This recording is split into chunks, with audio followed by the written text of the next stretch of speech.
শীতকালে পায়েস কার কার খেতে ভালো লাগে জানাও।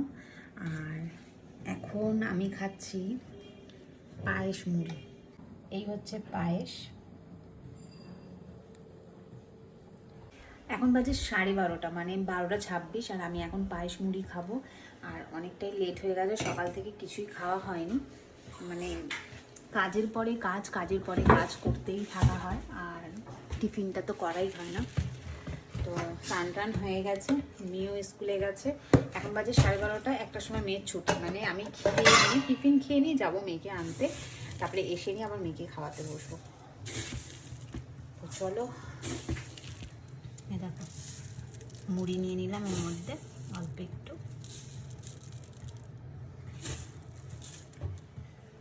লাঞ্চের টাইম হয়ে গেছে, আবার কখন মানে টিফিনটা একটু লেটই হয়ে গেল। যাই হোক, মাঝে মাঝে